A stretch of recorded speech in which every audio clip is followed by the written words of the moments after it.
Hello. How are you all doing? Oh, that's bright, isn't it? That's a bit better. How is everyone? Do you know what I discovered recently?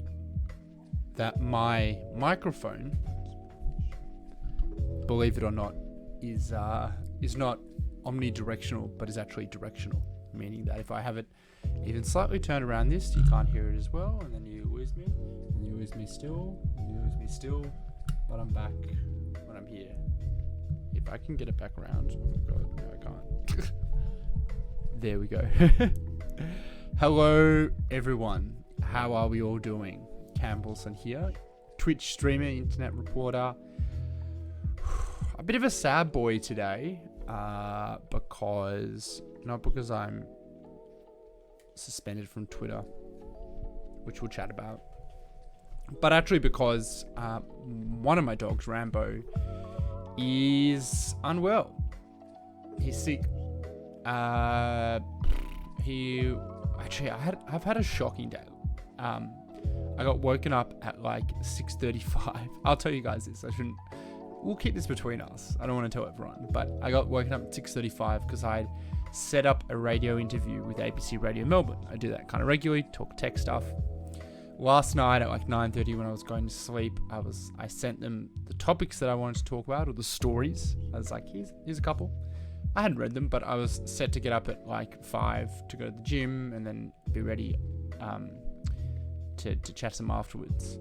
I woke up at 6:35 when I was being called by the radio station, being like, hey, we'll just pop you on hold and then we'll get you on air in a second to speak about radio stories that I had no idea about yet. So I like ran upstairs to my broadcast cave, and I was able to kind of like simultaneously read the stories while speaking them. So I got through that, I think. And then when I went downstairs to feed my dogs, I noticed that Rambo had been vomiting. And I mean, like French bulldogs, which he is, kind of they're like not a very healthy dog at the best of times. And Rambo in particular is not a like particularly healthy dog, but he's been pretty good lately. Anyway, the fact that he vomited by itself wasn't necessarily that he was like super sick, but he like kept vomiting, and so I took him to the vet in the morning. It was more than a normal amount of vomit.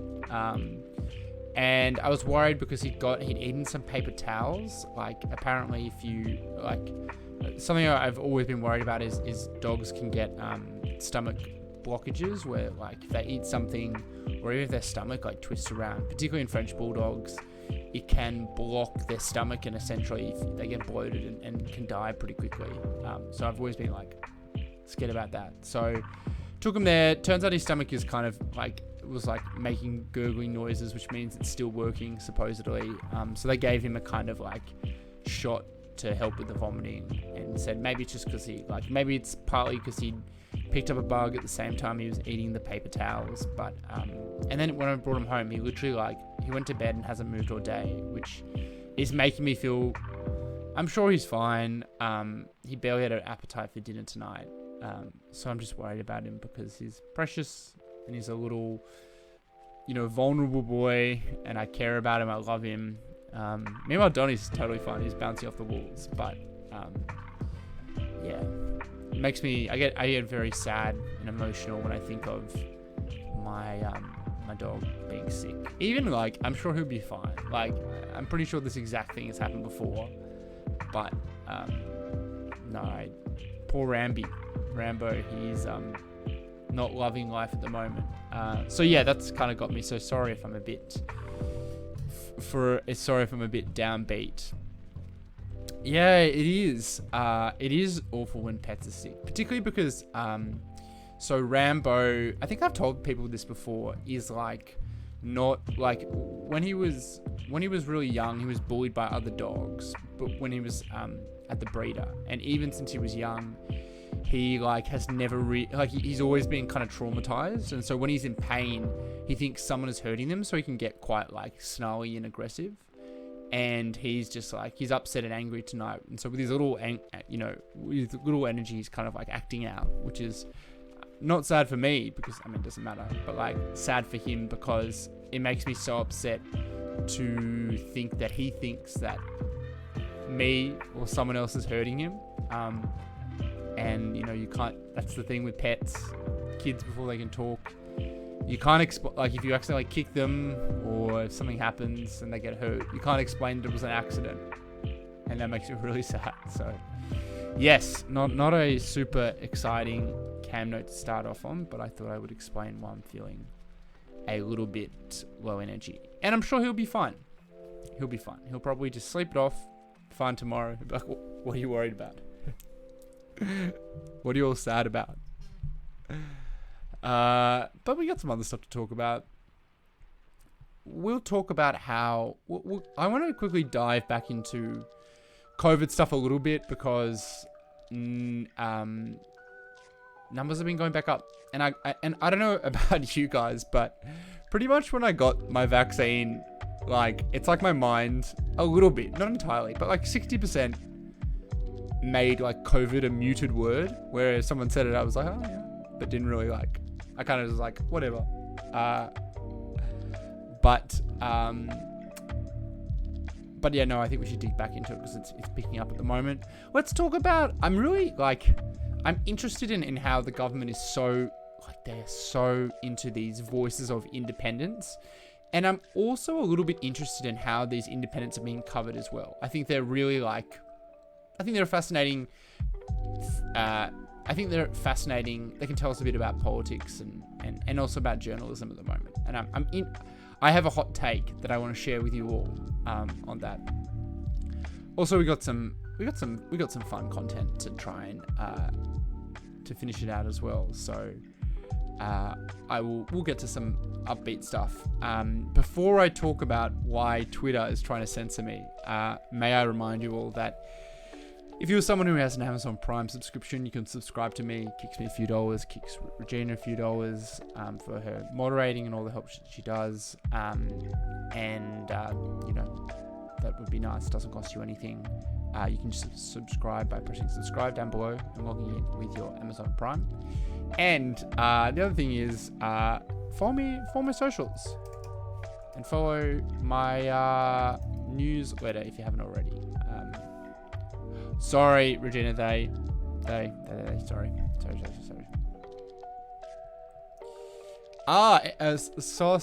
SOS 149. Yeah, follow Regina as well. Follow, Freedom Ball has been cancelled. What did Freedom Ball get cancelled for? Oh, Bandage Boy. Regina. The French. Thank you very much. It means a lot. Thank you for subscribing. Okay.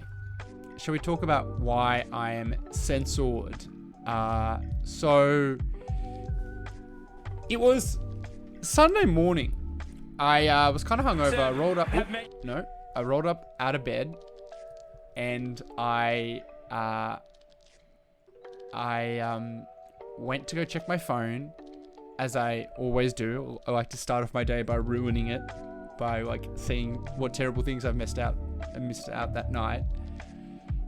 And I noticed that I had been suspended. And I was like, that's really weird. I don't recall. I'm pretty sure I keep my hate speech to my alts, my no-name accounts. But as it turns out, so on Friday, I had, and I can pull this up because I have other Twitter accounts for things. These are not my hate speech accounts, by the way. This is for my podcast. I had tweeted about, so Alan Jones has this new digital show, right? Sorry, so funny that my last tweet is Nancy Reagan gave Dome so good she gave Ron dementia. Anyway, so I had found out that I just looked into who was behind the company that Alan Jones had signed with for his new online daily show, because I was like, that's weird. I wonder what that could be. And as you can see, first tweet's still there, second tweet is still there, but there's a tweet that has violated the Twitter rules. What that was I think it was a screenshot, 2 screenshots, one from the ASIC business records, which are, if you create a company, you have to say who the directors are, and those directors have to say, give an address where you can access them, where you can contact them. And I shared that, and I also shared the website login, the website Whois Details, which is the something that anyone can get, which just tells you who has registered a website. So we'll do what I'm doing right now. And so I just put screenshots of those, and one of them included the I believe it's the other one included the address listed as where to contact Jack Balfin, who is the sole director of the company. And under it, so this was not in the Whois, this was in the ASIC business register, which is totally public, anyone can get it. I can get it for free, but I think if anyone just generally can get it for like $19 or something, or like $7 or something very small. Anyway, the point is, like, it just covers admin, but it's available to anyone who wants to look up a company. Say you want to serve like a business's director with a legal proceedings, or you want to contact them. And it included his home address that he'd listed there. Now, many people don't actually put their home address. They might put their office, or they might put a post code, but at the end of the day, it is information that they had volunteered. And actually, I should say, I'm kind of speculating that it was his home address. I didn't actually look it up, but hi, Tim Tumer. Nice to have you here. Yeah, I'm speculating it is. But anyway, so it's all public record.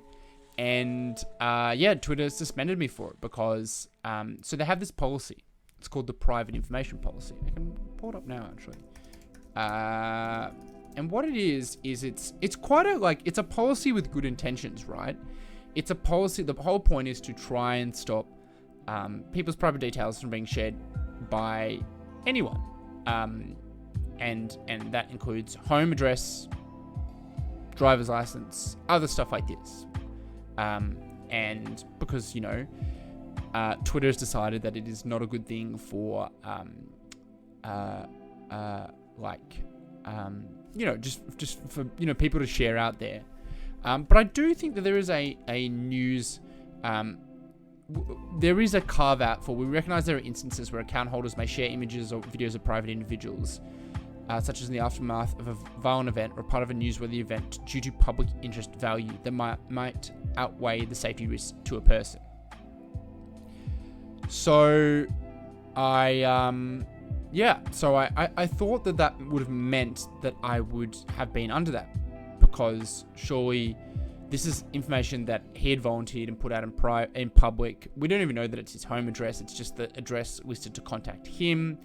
And he's a public figure behind a new company with, you know, one of Australia's, I guess, like, probably best known radio host, right? But I appealed it straight away, automatically. 14 minutes later, I got a response saying no deal.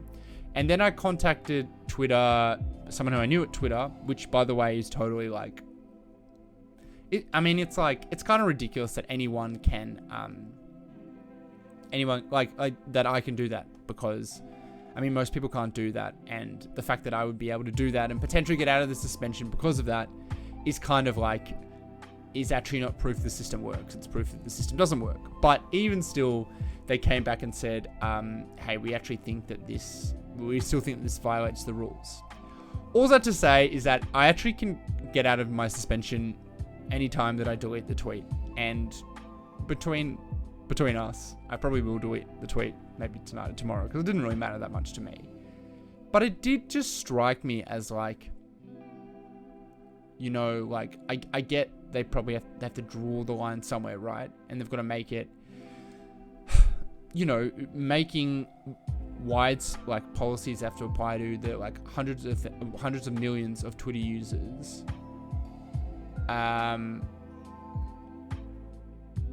Yeah, I did.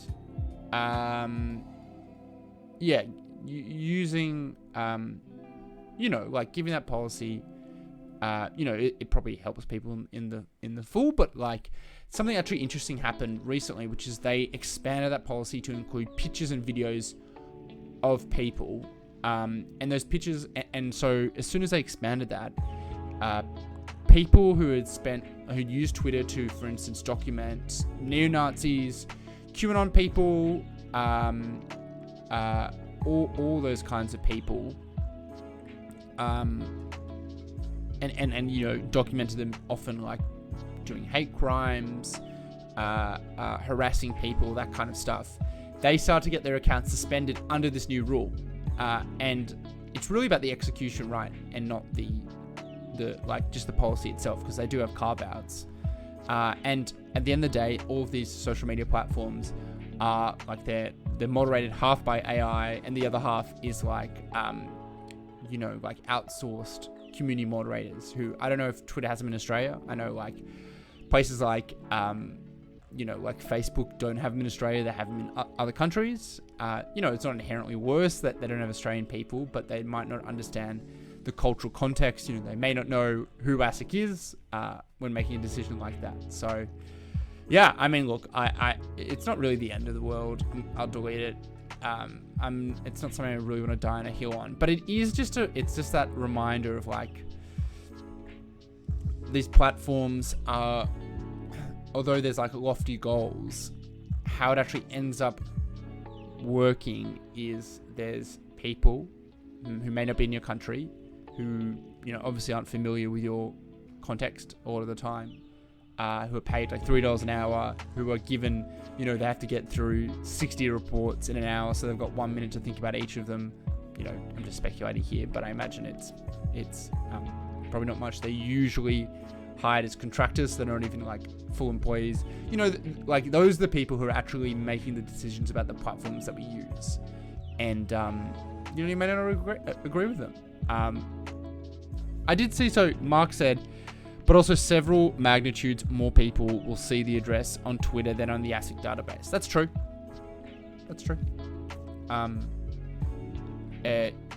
Yeah, totally. But then I guess like you kind of get into these nebulous questions, right? So you'd be like, so it's fine for me to link to, for instance, if I dropped a link to the ASIC database entry, that would have been fine. And I guess that's one of the areas where you got to draw the policy somewhere. You can't, moderate off platform. But I found it, yeah. You found it pretty ordinary when Ben Eltham gave out Craig Kelly's staffer mobile number for harassment. Well, I mean, Crikey gave out Craig Kelly's phone number after he'd been spamming us. It's kind of, yeah. I think we got suspended for that. So, I mean, like, I'm not really up in arms about it, and I'm up in arms, to be honest, about how it's been used and like people who are documenting the far right and extremists.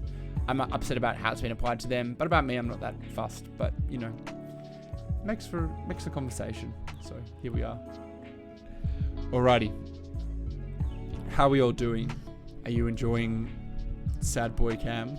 Sorry to.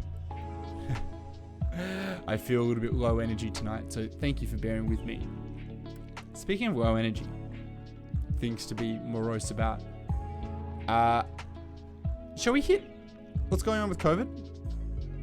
Oh no, this has been updated since. Okay.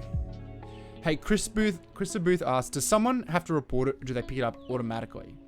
Good question. I tweeted it on Friday, and I got suspended on Sunday morning. So I don't know if that was. I think it was. I imagine it was reported. But I mean, I'm sure they have AI as well searching for addresses. But then that would be pretty hazardous because, like, what if you're just saying, "Hey, go get pizza from here"? So I don't know. Regina thinks that one of Alan's friends reported it. Yeah, I guess so. Hey, actually, I haven't told you guys this. So my personal Facebook account, the one that I used to, I've used forever now for like 10 years. Used to like go to events that my friends have and that kind of stuff, is under a pseudonym. It's not my real name, just to stop, people looking me up, right? I don't use that account for really anything work related. It's pretty much just like, it's pretty much just personal. And I don't know how you'd link it to my I don't know how you'd link it to my public persona. I noticed about 2 weeks ago that George Christensen had banned it from his Facebook page. So maybe I did tell you guys this, but apologies for repeating myself. But George Christensen, I hadn't done anything, hadn't even contacted him recently. George Christensen had tracked down my Facebook account under a fake name that I don't use for anything work related, that I hadn't used with him in any way, just to ban me. I'm not worried about banning me, but talk about living rent-free in your head. This guy, doesn't he have like rallies to attend with like COVID deniers and, neo-Nazis? Doesn't he have like Alex Jones shows to go on? And yeah, I don't know. It's hey, Kevin Rocks 126, not much. What's up with you? Yeah, very, very weird that an elected member of parliament goes out of his way to track down my personal Facebook account that hasn't interacted with him just because he doesn't want me to see it. By the way, I have a bunch of Facebook accounts, right? Because I use them for work. So it doesn't really stop me. But nice, George, if you're listening, thanks for thinking of me. I'm thinking of you too. Okay, COVID. An investigation is underway into whether a person believed to have sparked a COVID-19 outbreak at a nightclub in Newcastle breached self-isolation laws. Alright, so let's get on to the New South Wales stuff. Zales, do you have an email address connected to the account that might be public? Let me see. I'm going to see if you search my email address, if it comes up with anything. Because I have a personal email address.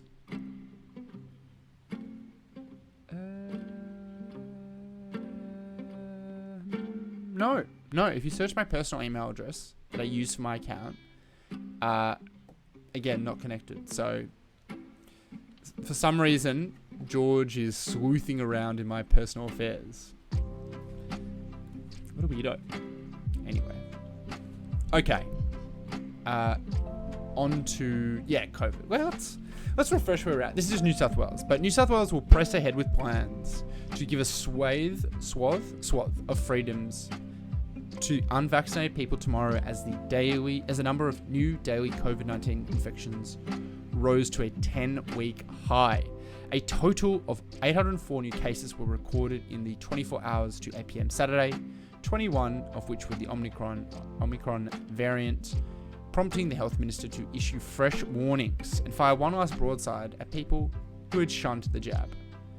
To the unvaccinated, it is not fair to health workers that you should be so selfish to think that being unvaccinated isn't okay. In just 24 hours, new infections jumped in New South Wales from 536 to 804. It's the highest daily total recorded since Oct 2, when 814 were confirmed, and significant increase from this time 2 weeks ago when there were just 179. There are now 85 cases of the Omicron variant in New South Wales, but Kerry Chan expects more.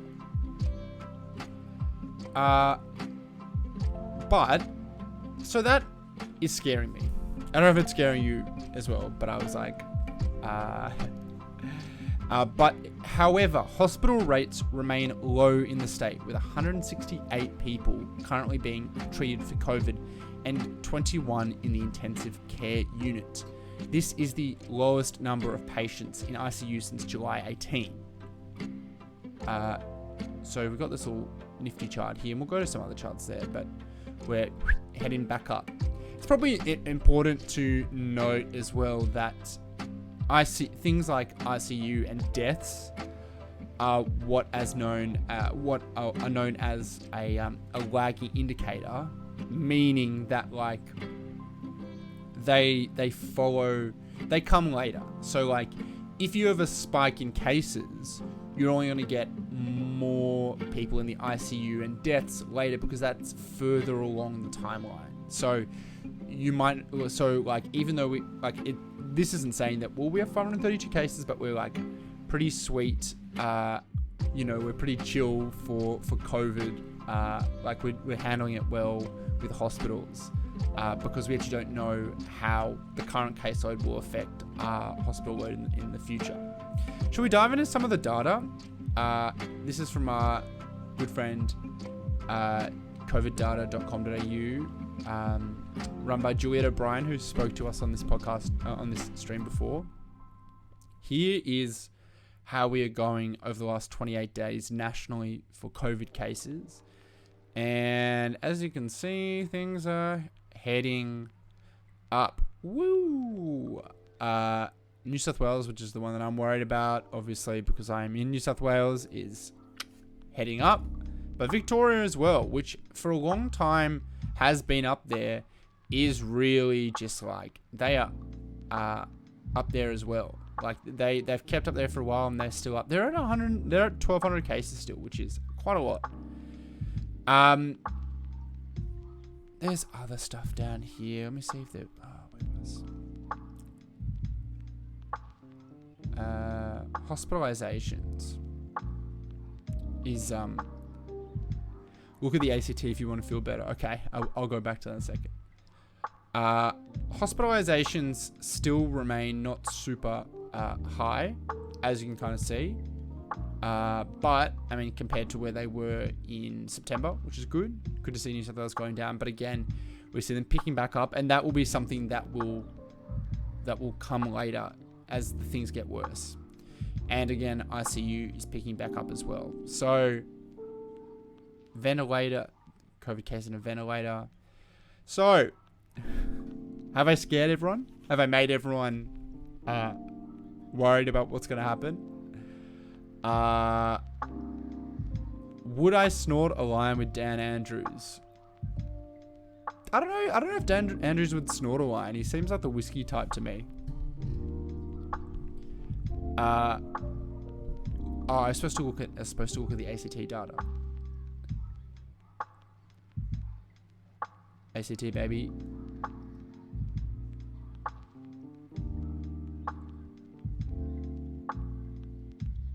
I can't even see. Am I supposed to be able to see it? Is it even there? Anyway. Yes. ACT has been going pretty well generally. It's been, good old the People's Socialist Republic of Canberra. I love it. Hi. How are we all doing? Thank you for people who are still here. Been hanging around. It's nice to have you here, Cam Wilson. I am a internet reporter and Twitch streamer, and today I'm officially a sad boy because my dog is sick and I'm not stresses me out. I get very stressed by that, so I hope he's feeling better downstairs. I'll have to go check on him after the stream. Oh, actually, one little bit of good news. The WA border is finally opening, but still in February. Will reopen its borders to the rest of the world on February 5 after almost 2 years after COVID turned the state into an island within an island. Sorry. The state hopes to have 90% of the state's population age over 12 with... Oh my god, I can't speak, sorry. 90% of the state's population of 12 and over will be vaccinated by then. WA Health Minister Roger Cook said the state's COVID-free bubble is about to burst. Makes it sound exciting. And this blessing by Mark McGowan has I know February. I guess we're another Christmas. Let me show you one of the more deranged TikTok accounts that I've come across. I love markmcgowan.com.au. I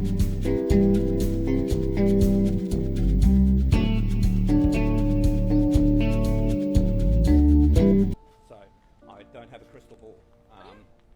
What do you have to say about the AMA? Can I finish what I was saying? Don't interrupt King State I Daddy. don't have a crystal ball.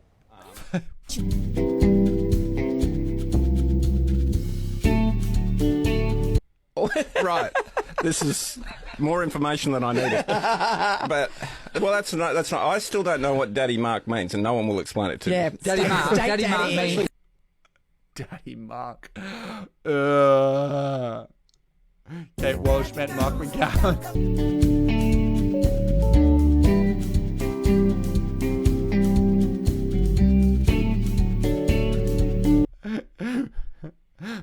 Mark.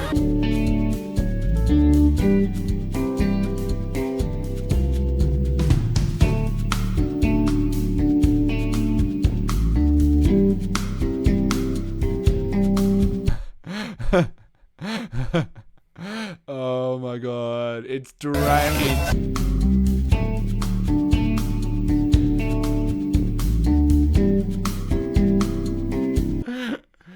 They have Stockholm Syndrome over there. What is happening? When Mark McGowan pays for everyone's coffee.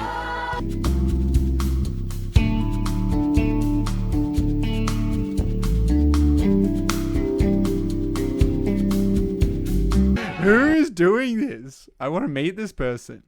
Are they... Oh, and they're not a fan of Perrottet, are they? Guys, I manifested.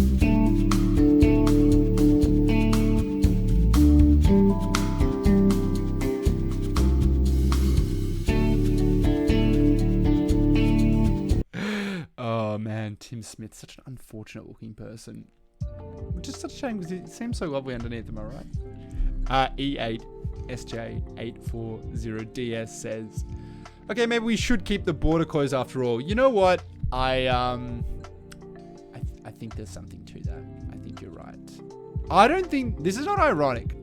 Or if it is ironic, this person clearly actually likes Mark McGowan. And maybe it's a bit ironic, but I'm pretty sure that this seems legit. Imported that polythirst from America. Yeah, I know, it's disgusting, huh? Okay. Let us, in a second, I'm going to come back and let's talk about how this government is so obsessed at the moment with the Indies. And actually why, my hot take on why people actually kind of covering these like voices for Kooyong campaigns not super accurately at the moment. Back in just 30 seconds. Hello, how are we all doing? It's nice to hang out with you tonight. This is actually, you know, I was 50-50 on whether I'd do this because I was sad boying, and it's been it's nice to take my mind off it for the moment, so thank you everyone. Okay, now I'm going to start very basically here. There are a number of independent candidates who are loosely aligned with this campaign called Voices of, which is kind of a consistent branding for people who aren't ostensibly with the political party. And they are challenging, I think entirely so far, liberal politicians, really on, and here's like a few things that they have in common. All the candidates so far have been women.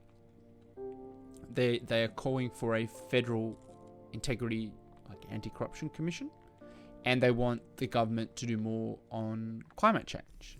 And there've been some high-profile candidates. I think they're getting some money. They are getting some money from this Climate 200 group, which is essentially like I guess it's like a PAC, a political action committee, that is saying candidates who fulfill these certain things about climate will, toss them a bit of dosh, right?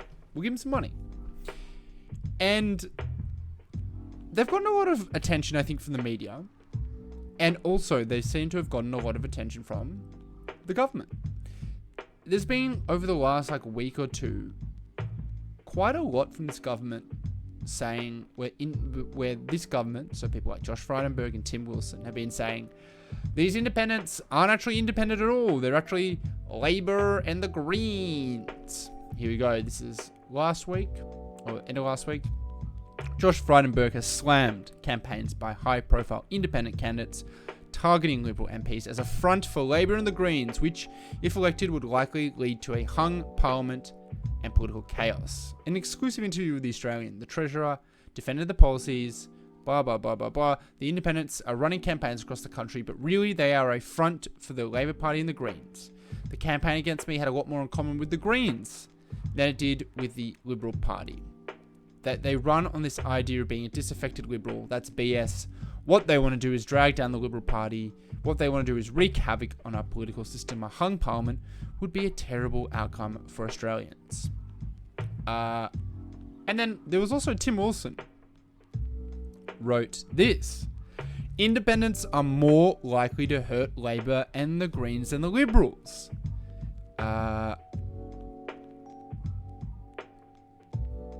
Again, he says, their strategy is to make voters think the so-called independents are Liberal-like.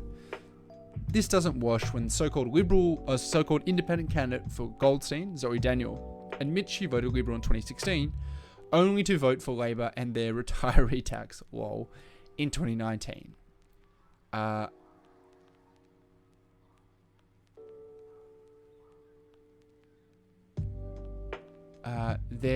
So anyway, he's whinging, blah, blah, blah, and he says that,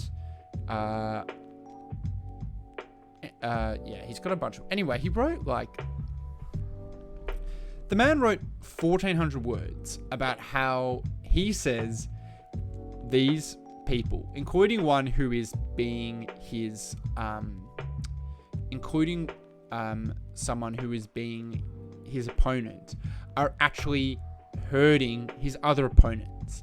Now, I want to ask you a question. If you were running for office, if you were a politician who wanted to get elected, and you noticed that one of your political opponents was doing something that was hurting the other one, bad-mouthing them, splitting the vote, doing things that made it harder for those other two to get elected, but you're fine. Would you think, say anything about it? Would you go out of your way just as a polite, caring, empathetic citizen and say, hey, just so you know, political opponent A, you're actually helping political opponent B? Obviously not.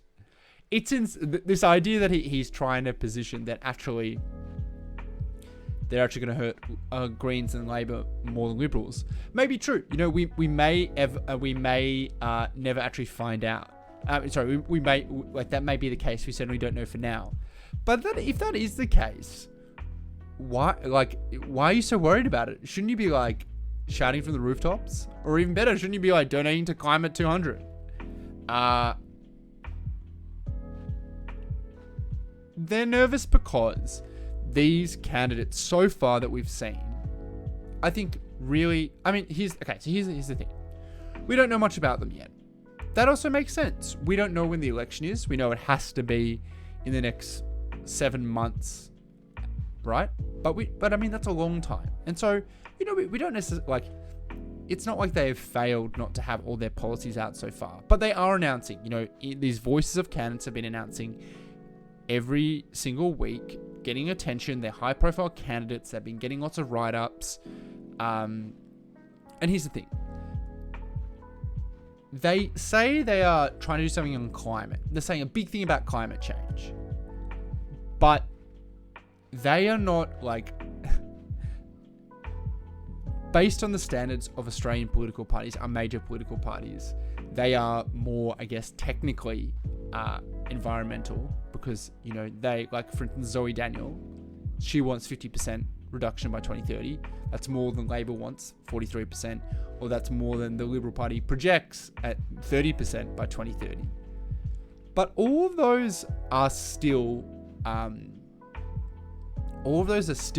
far, far, far less than what is necessary to keep global warming by under 1.5 degrees according to the world's top scientists. And the world's top scientists say that 1.5 degrees, less than 1.5 degrees by 2050 is our one chance of avoiding essentially where our like ecosystem breaks down, and then it starts the effects of climate change then start actually accelerating other effects and getting into this feedback loop. So scientists say we got to do this. I've spoken this about 1 million times. These independents are technically better, and you know, in a democracy, you know, obviously you get the choice of the options you have, and if you're pragmatic, you choose the person who does the closest option to what you think is necessary. But they're not listening to the science either. They're just not. Like, if they were, they would be going further, and maybe they think it's not politically viable, but I mean, like, that's a selfish thing to do. Like, it is. So I guess my first thing is, like, I know that they are loving to paint themselves as like pro-environment, pro doing something on climate change, but I don't know how you can do that. I don't know how you can say we're following the science with a straight face and not actually be doing more than they're doing. So there's that. The second thing is, and this is a kind of like cynical take, maybe a bit contro, so settle in for a hot take. Every candidate so far has been a woman. It'd be great to have more female representation in Parliament. We don't have enough. You know, it's nowhere near, it's not near 50-50 yet. It should be. There's no, that women just as capable as men. So there's no reason why it shouldn't be. And historically, it's always been that way. I have noticed though that while these people are, you know, saying that we are, you know, positioning themselves as female candidates, trying to show kind of, you know, diversity through that way, none of them have actually announced any policies that I've seen. I could be wrong, so I'll put that proviso. But none of them I've seen have come out saying that we have these suite of policies to address like things affecting women in Australia. Instead, it's just that they are women, which is good. But like, just because someone is a woman doesn't inherently mean that she's going to necessarily represent women's interests better. So something I'll be interested in seeing is, are they actually backing up this idea of diversity with a kind of like policy representation? Because if not, like, it can be kind of self-serving, honestly. Like, you know, I respectfully, having one more woman in Parliament isn't as, you know, feminist. Doesn't help the women of Australia as much as, you know, I don't know, doing something about the fact that, you know, women have significantly less super, that, you know, increasing parental leave, like that kind of stuff. Like, it's very like corporate feminism, where a more, you know, like achieving things for women is defined as potentially me, a woman, being in a high position. That's not enough, and it has to like follow through with actual policy, actual like bettering life for women. So again, with the proviso that we haven't actually heard the full policy suite, but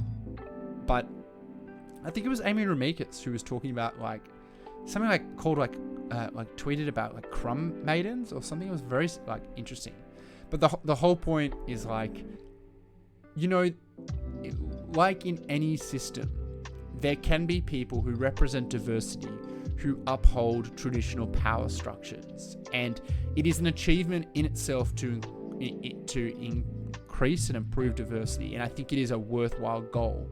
But improving diversity without actually seeing any change in the actual kind of, you know, like adopting and existing power structures doesn't help things. And so I'm interested to see what policies that Voices has, in particular, considering they've announced all women candidates, that will actually improve the life of Australian women. And I'd love to see it, but that's my hot take. And my final hot take, if I can just lay one more on, is that I think they're getting like a lot of attention for people who may end up like none of them. I think it's a good, I mean, we'll see because there's more candidates, but there's a good chance that none of them would get elected. I'm sure that they will impact the race, particularly, you know, like we're seeing the moderate libs really sweat and take these independents on. And so they can affect the race. But in terms of like, you know, the amount of vote that they'll get, the amount of, like the chance of them taking a seat, you know, there'll be significantly less. Like I would bet a lot that, I mean, the Clive Palmer's United Australia Party will get more MPs, more representation than these voices of candidates. I mean, the Greens certainly will as well, but they don't get the same amount of attention. And part of that is how media and news works. Part of that is their strategy. You know, these voices candidates have come out very early, while kind of everything else is dying down for the rest of the year. But my like cynical take is that they're getting a lot of attention because these are high-profile candidates who kind of run in the same circles as the journalists who write political coverage. And so because of that, they're getting like these write-ups as if they are serious contenders. And, you know, like for instance, Joe Dyer, who announced in the marginal seat of Boothby, I think it is, where Nicole Flint, who's a Liberal MP, holds it on a very small amount and is retiring. She probably has a good shot, but maybe nowhere. I mean, I don't know, but like she'd have to do a lot better than the Labor person to get it up. But in some of the other ones, they hold it by significant margins with, you know, MPs who are incumbent and happy to hang around. I think like we might look back at all this attention they've gotten over the past few weeks and say, you know what? Like, we actually gave them too much attention for the impact that they end up having on the election. And again, this might be because they've you know, even picking high-profile candidates is a election strategy. You know, announcing now is smart and slowly, one candidate at a time, you know, drip feeding the media. But yeah, I don't know. I think like, you know, I try to be introspective with you all and you know, think about how like the media works. And the media, I think, roughly should, I mean, like, it's always going to cover things that are new, right? Because that's interesting. You know, you can't just, I don't know, otherwise you'd be like, Scott Morrison is Prime Minister every day, because that would be the most important thing technically. Of course you cover new things. But the coverage should also reflect not just the like novelty and newness of something, but also the impact and I guess the impact of something. And if it turns out that, for instance, we've spent all this time talking about indie candidates who won't end up mattering, and not other parties, maybe, you know, like I said, Clive Palmer United Party, although we don't know much about them. The Greens, who I dare say are probably like actually undercovered for the amount of national vote that they get anyway. Yeah, I think we might be like, well, like we have a responsibility to try and reflect actually how Australians care about these kinds of things. Oh, that went a little bit longer than I expected. Thank you all for bearing with me. Okay, give me another 30 seconds and then we will yeah, that's a good point, EA. Zali Steggall, who took over in Warringah, could end up being a real exception because her big success owes a lot to Abbott's specific noxiousness that might not be matched elsewhere. I mean, that's a really good point. And one thing about that is Tony Abbott ended up being not very well matched to his seat because he is quite conservative. He's in Warringah, which is kind of that like what they call like a wet lib like homeland. Like it's economically conservative, socially liberal. You know, like the like you know, all these people who are very, very well off and like to think of themselves as, you know, progressive and worldly, but also are very rich and would, you know, would really, really like to keep franking credits, etc. They don't say the quiet part loud in country. Yeah, they smoke weed but don't pay tax. Yeah. yeah, I mean, he ended up being a really not a good match for the seat that he was in. If someone like Dave Sharma, who's in my seat, if he was there, they probably would have kept it. Do these other... I mean, it's hard to know because I'm not on the ground in these other places. Do these other seats have the same kind of... yeah, Frydenberg seat and Wilson's seat are similar neighborhoods. Exactly. Do they... like... I guess the thing is, I'm not sure that lightning will strike twice with that, because Josh Frydenberg, you know, despite his association with the government, is still pretty, like, you know, is still viewed, I would say, as fairly, you know, like a soft liberal, and same with Tim Wilson as well. Like, you know, they're not, you know, they're not Erica Betts, they're not Kevin Andrews, they're not even like Matt Canavan and George Christensen. They are, you know, different to that. So I think that the kind of groundswell of frustration with Tony Abbott, a deeply embarrassing and cringe person, won't be there. So look, you know, and like independence winning is such a tough ask, because do you know, like, I mean, if you're all listening to this, you are all to some extent like a little bit politically engaged, right? Like, I mean, I'm force feeding you it anyway. But like, you know, most people aren't that engaged, and like they would like to even vote for somebody. You have to know who they are, and then you have to know what their points of differentiation are, and that's like quite a big, you know, that's quite a big hill to get over, and you know, it takes a lot of volunteers, takes a lot of work. So Mike Alzen brings up a good point. Indi has managed to go from Kathy McGowan to Helen Hayes. So really interesting. I went to uni with Kathy McGowan's nieces, and I know them well. Or at least one of them. I knew one of them quite well. And Indi, the seat is just like, is a very unique seat. Like, the communities there are like, just very like community focused, very like interesting. Like there's farming, there's like a real hippie vibe in part of it as well. Like, and I think that, yeah, I find it very hard. Like the fact that Kathy was able to win the first place was a really, really long campaign that had a whole lot of energy that ended up like, she was actually, Kathy McGowan led this campaign to find an independent candidate to take over from Sophie Mirabella, who was extremely hated. And she didn't even want to be it in the first place, and they couldn't find anyone. And eventually someone was like, you should do it. You're great. And she was. But I think their seat is just like the kind of community organizing that I saw there, because like my cousins were really involved with it. Not my cousins, their cousins, her cousins were just like, were part of it. This community organizing was something I've never seen before. And you know, they were using Facebook in an interesting way. This must have been 2013. They were heaps of people on the ground. They had very close-knit communities who could talk about this stuff.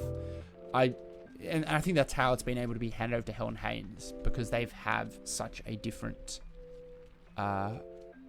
just something I've never seen anywhere else. So the idea of like, yeah, we need a candidate to cover. Well, actually, their family is huge, which really does help. More votes, more organizing capacity, and they're just like, I have to say, those cousins are very, very lovely people, very, very like actually exceptional people, very rare kind. So yeah, look, all you got to do is organize that for every electorate, and then you could take it on and create an indie dynasty. Okay, 30 seconds. Give me 30 seconds. We'll come back and we'll speed through some other content, including the return of Ben Roberts-Smith. Hello, yes, Cam Wilson here. Thank you for joining me. It's nice to hang out with you all. It's helping me when I'm feeling a bit down about Rambo, my dog, being unwell. Mike Hazon, I think either way, getting more locals involved could only be a good thing for democracy. Totally agree. And I think that, in particular, like, you know, the thing with these independents, really, who are essentially like, it does seem like moderate liberals. The reason that they are running is, you know, in another time, they could have been Liberal Party candidates, but there's this perception, whether it's true or not, that like the Liberal Party doesn't allow those people in there anymore. And the moderate liberals for yonks have kind of been like pretty toothless, pretty unable to get any like big policy wins. And so, you know, this is like democracy in action. You know, if a party no longer is answering a constituency, as the Liberal Party, you know, it has always tried to paint itself as a broad church with, you know, everything from like I guess the coalition included, from like agrarian socialists, who are the Nats, to the hardcore libertarians, to the modern liberals. That's why I call the Liberal Party, not the Conservative Party. They're running because they don't think that they're like viable there anymore. And and look, you've definitely seen the moderate liberals have to speak up a lot more. And I think ultimately you don't want any party beholden by more. Hey Google, you don't want any political party beholden to the more kind of, I guess, you know, extreme or further away from the center ideas. Twitter is basically Commie-ville at this point. Have you heard about Hassan? I heard he got suspended for calling someone a C word. Can I say it? Will I get banned? I'm not going to say it. But maybe I can say it, you know? Because I am a white person. I can say the C word without, you know, it's not offensive because I own it. You know? Be safe. Okay, I will. I'm gonna say it. Okay, let's quickly let's get through some stuff. Okay. My boy Ben Roberts-Smith is back. So war veteran Ben Roberts-Smith has won access to a series of messages between lawyers defending 3 newspapers accused of defamation and a solicitor representing a former soldier who agreed to testify against the Victorian Cross recipient. This soldier was a member of Ben Roberts-Smith Patrol in 2012, and in allegations published in 2018, Ben Roberts is accused of being involved in the death of a handcuffed farmer. The federal court justice on Tuesday ruled that the contents of emails sent by the paper's lawyers and information in there were not protected by privilege. And that's because Ben Roberts-Smith is suing them for defamation for this reporting. And of course, I should say, just so I don't get sued for defo, he denies all claims. He says he's a really good guy who's never done anything wrong. Yeah, look, this is just interesting because the court case, it appears, where Ben Roberts-Smith had been... So he's suing for defamation. He's saying his image has been irreparably damaged by this reporting. But then all of these, like, embarrassing... all these awful and embarrassing stories have come out about him because of that. So it's been not great for his personal image either. This is just the latest thing. The trial will resume in February next year after a 6-month pause. Which, by the way, I don't know if you remember, but like in the time between the last outbreak and now, Afghanistan has been taken over by the Taliban, which makes it hard to get Afghan witnesses. So geopolitics are keeping us from getting our Ben Roberts-Smith high. Shame. Anyway, we'll see what awful thing comes out next. Just a reminder, this is good. So Ross Giddens, who writes for the 9 papers, he's their economics editor, is really great. He reminded us, and I forgot about this, that in 2014 we have a third stage of tax cuts. Sorry, 2024, we have a third stage of tax cuts kicking in at a cost of $16 billion a year. So more tax cuts are coming out. And those tax cuts were justified and created before we had this little thing called the coronavirus, the novel coronavirus that hit us all. But Scott Morrison today has kind of said, hey, just a reminder, we're going for this. But here's the crazy thing. The budget office found that 2/3 of the money will go to 10% of taxpayers on $150,000 or more. Only 1/3 will go to women. So the lion's share will go to those who most likely save it than those who spend it. High savings are the last thing we need. Pyro Grunt, yes, the papers did get some, but I don't think they got all of them. So just a reminder that despite all things we're going through, we've still got more, and despite like rising inequality during the pandemic, we will soon have more tax cuts for the really wealthy. And Labor also has agreed to that. Okay. Crypto fail. Oh, this is bad. An NFT owner who owns this bad boy here, delightful thing, listed the artwork he meant to list it at 75 Ether, which is around $300,000, but he accidentally typed in 0.75 Ether, so that's 1/100th of that. That's $3,000. Before he could correct the mistake, the NFT had been bought, apparently by a bot programmed to find and buy undervalued listings. How did it happen? A lapse of concentration. These sorts of fat finger errors are well known. In 2015, a junior Deutsche Bank employee accidentally sent $6 billion to a hedge fund after messing up their calculations. But traditional markets generally have some means of recourse when the worst happens. But for Max, there's no ways to get the cash back. So this is the thing about crypto, which I'm increasingly interested in as the idea of the technology. I think that it is, like being able to do things like this is an important kind of, I guess, tool in the arsenal of people doing things online. But they sell it by being like, we're decentralized, we're getting away from the middlemen, the fat cats who are gatekeepers. We're democratizing it. But the flip side of that is that sometimes those middlemen, sometimes those fat cats, sometimes those bureaucrats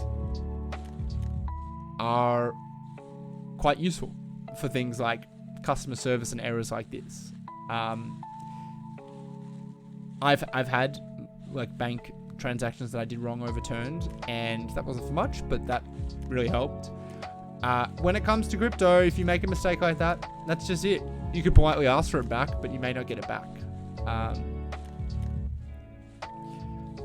Mark Ever the Skeptic. So a picture worth nothing was sold for thousands of dollars instead of hundreds of thousands of dollars. Actually, not true. A picture worth thousands of dollars based on the market.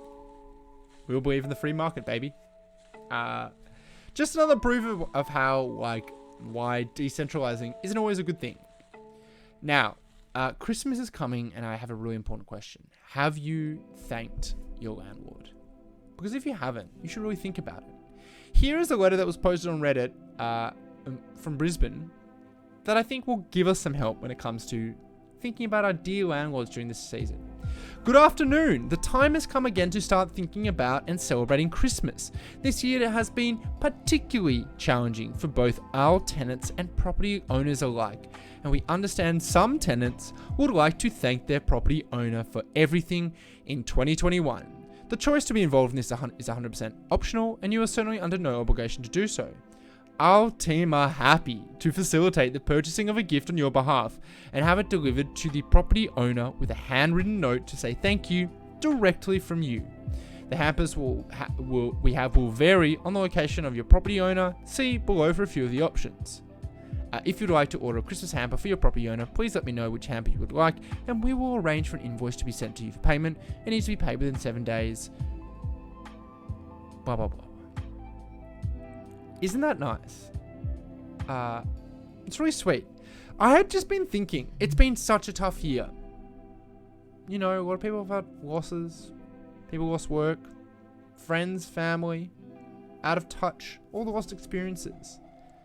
And I am so glad that someone finally decided to think of the little guy. the little guy, the landlord, who for just 30, 40, 50% of your paycheck gives you a place to live out of the goodness of their heart and their financial returns. Thank you.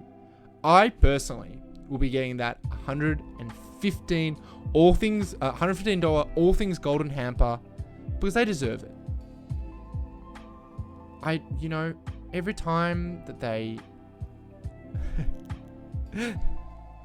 sorry, I couldn't keep going. I can't believe it, mate. Buy your own hamper. You should be buying your tenants a hamper. What is in the hamper? I don't know. Let me see if I can type it in because it's written down there. Hampers with byte.com.au/all-things golden. All right, here we go. This is $115. Let's see what we get to. Oh, that was unexpectedly sexy. Right. A woman in a dressing gown. Oh, nice eye mask just for you.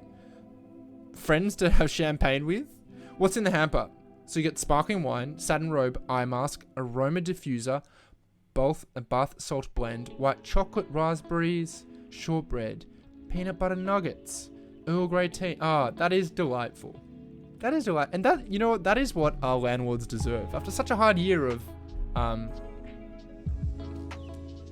guess, collecting checks, ignoring repair requests. Hey, look, maybe people ask me, am I trying to seduce my landlord? And the answer is absolutely. Because if you marry your landlord, you don't have to pay rent anymore. Like, this is like Galaxy. Actually, this is brilliant. If you seduce your landlord and get in a relationship with you, surely they can't charge you. I mean, knowing landlords, I'm sure they would. But perhaps you could just be like, honey, we don't need it anymore. I live here now. We live together. Beautiful. Very intelligent. Okay. I'm gonna do, I think, let me see.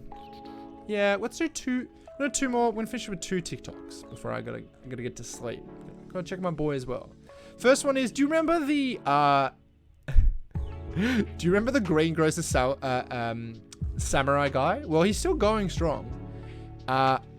I didn't get the context for this, but Yep, that's me. it appears that police visited his house.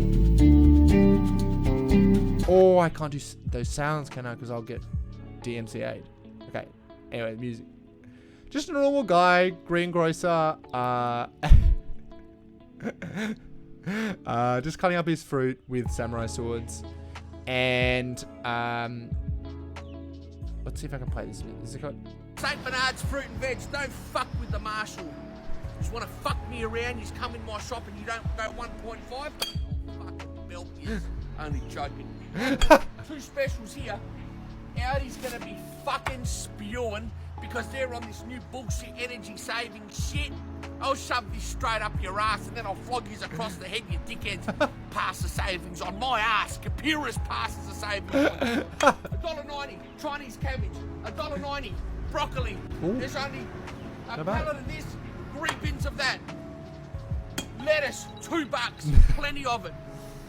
Whole eggplant's been fucking dynamite. Does anyone live around Adelaide? Can anyone go check this out? $4 a kilo.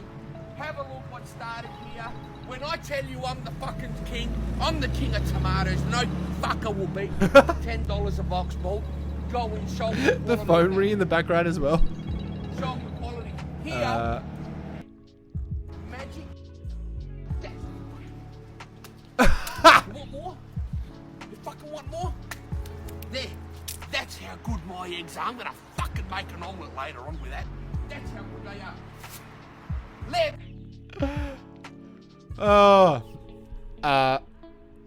Just great. Just really, really great. I'm glad he's well. It's in Adelaide. St. Bernard's fruit. Also, he's a wife guy. Let me see. There was a video I think with his wife and his daughter, which he was really happy about. Let's see if I can find it. He's really proud of his wife and his daughter, which is nice. No, not that one. Sorry, everyone. Maybe I can't find it. Anyway, it was just him walking down the street with his wife and his so he was with his wife and his daughter, and he was just saying how hot his wife is and how happy he is with her, which is just really nice. So he seems like a nice guy. And finally, I've forgotten what this one is. What is it? Oh yeah.